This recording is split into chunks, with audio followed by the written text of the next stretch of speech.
En el presente video les voy a hablar sobre las teorías de la personalidad. Para dar inicio voy a hablar de Anna Freud. Ella se centra en la niñez, ya que en esta etapa se forjan las bases del desarrollo cognitivo, emocional y conductual.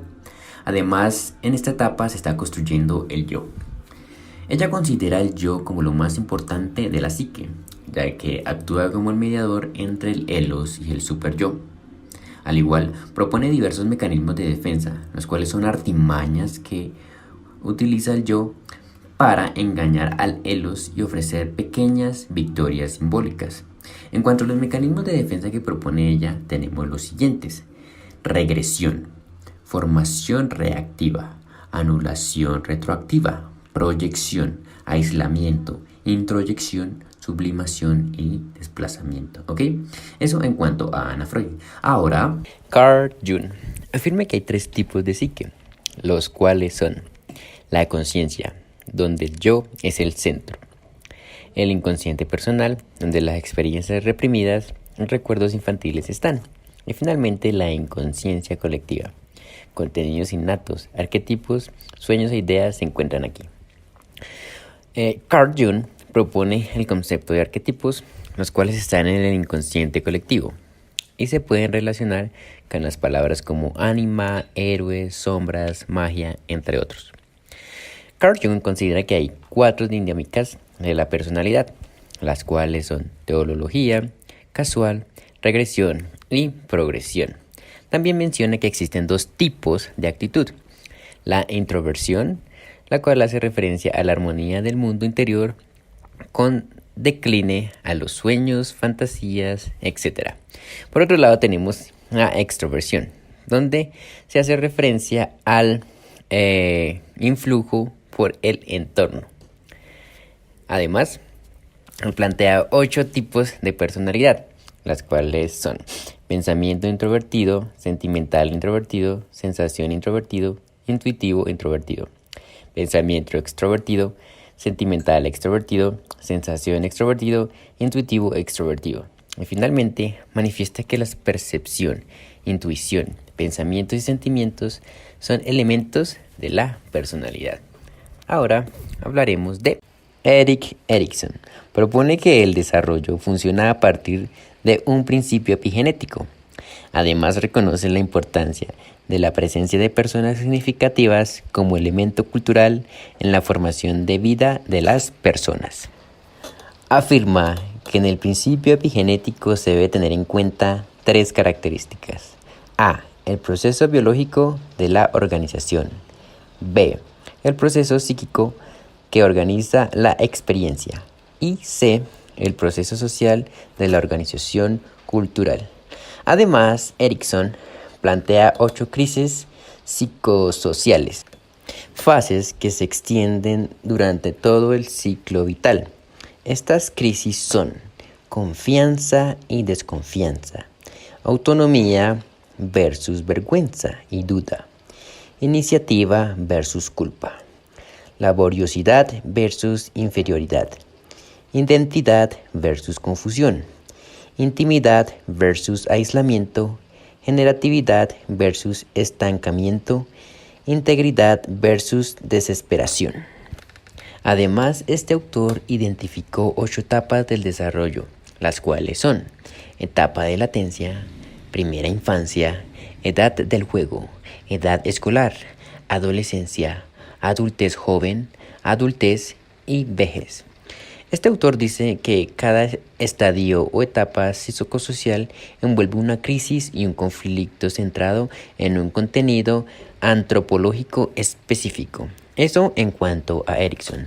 Ahora vamos a hablar de Harry Sullivan. Afirma que las relaciones afectan la personalidad.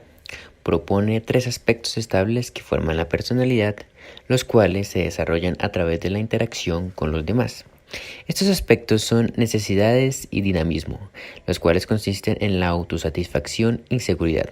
Por otro lado tenemos el sistema del yo, que se desarrolla a lo largo de la infancia, y finalmente la personificación, que hace referencia a la interpretación del mundo. También Harry establece 3 modos de experiencia, los cuales son la prototáxica, la paratáxica y la sintáctica. La prototáxica es un modo donde el bebé progresivamente irá tomando conciencia de las partes de su cuerpo que interactúan con el exterior. La paratáxica hace referencia al medio del cual obtenemos conocimiento sobre los modos de satisfacer nuestras necesidades. Y finalmente tenemos la sintáctica, que se da cuando el desarrollo de la personalidad se produce de forma saludable. Eso en cuanto a Harney. Ahora vamos con Karen Harney. Plantea que los factores sociales y culturales, sobre todo la experiencia de la infancia, desempeñan un papel muy importante en la formación de las personas. Afirma que las personas luchan contra la ansiedad básica, adoptando uno de los 3 formas fundamentales de relacionarse con la gente. Número 1. Acercarse a los demás. Número 2. Ponerse en contra de la gente. O número 3. Alejarse de los demás. También Harney identificó 10 categorías de necesidades neuróticas orientadas a combatir la ansiedad básica.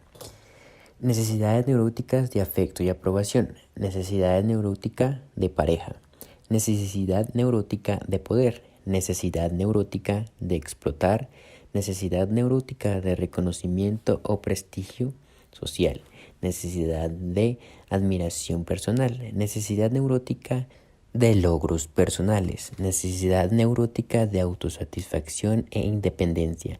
Y finalmente tenemos la necesidad de perfección e inexpugnabilidad. Todo eso en cuanto a Harney.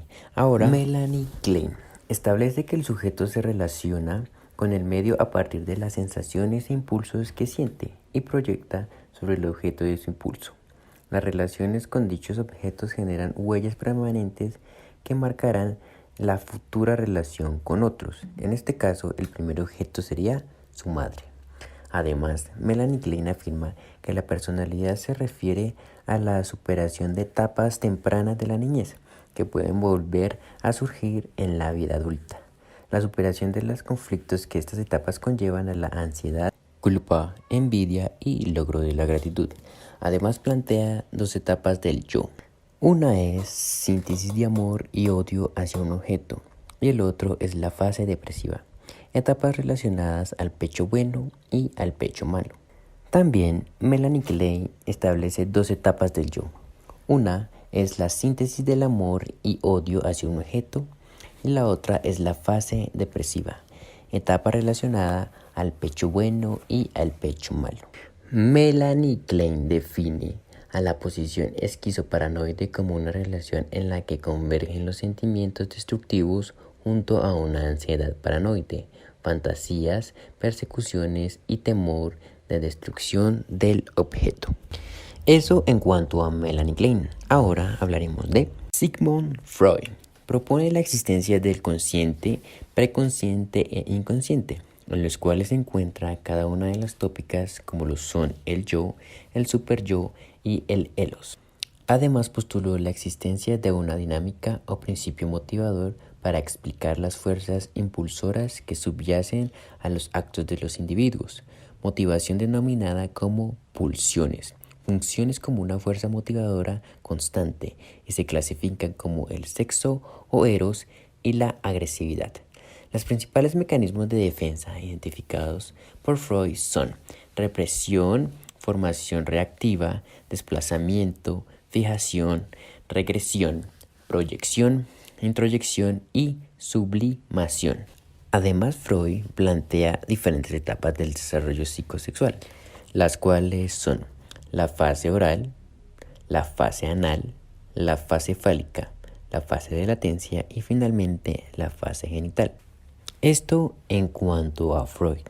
Ahora vamos a hablar de Erich Fromm.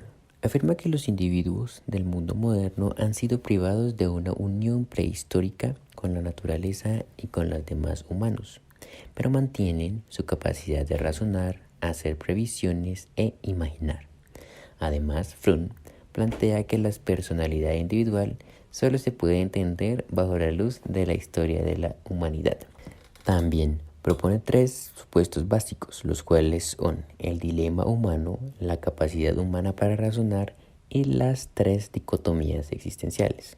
Asimismo, establece que las necesidades existenciales han surgido en el curso de la evolución de la cultura humana y nacen de sus intentos de encontrar una respuesta a la vida y evitar la locura. Por último, define que la personalidad se refleja en la orientación de carácter del individuo, es decir, la manera relativamente invariable que tiene una persona de relacionarse con los demás y con las cosas, relaciones que se dan de 2 maneras. La primera, improductiva, en la cual está lo siguiente: orientación receptiva, orientación explotadora, orientación acaparadora y orientación comercial. Por otro lado, tenemos la manera productiva, la cual hace referencia a las dimensiones, trabajo, amor y pensamientos. Todo eso en cuanto a Fromm. Eso en cuanto a Fromm y todos los autores que hablan sobre las teorías de la personalidad. Gracias por ver este video. Ahora les hablaré sobre el trastorno de personalidad paranoide, el cual se caracteriza por lo siguiente. Dice que los individuos con trastorno de personalidad paranoide son generalmente difíciles de llevar y con frecuencia tienen problemas en sus relaciones cercanas. Su suspicacia y hostilidad excesiva se pueden expresar discutiéndolo todo abiertamente, mediante quejas recurrentes o con una actitud distante y aparentemente hostil. Eso en cuanto al trastorno de personalidad paranoide. Por el otro lado, el trastorno de personalidad esquizoide. Las características esenciales del trastorno de personalidad esquizoide son que es un patrón general de distanciamiento de las relaciones sociales y una gama restringida de expresión de las emociones en situaciones interpersonales. Además, este patrón comienza en la edad adulta y aparece en una variedad de contextos. Eso en cuanto a los trastornos. Hasta aquí va el video. Muchas gracias por verlo.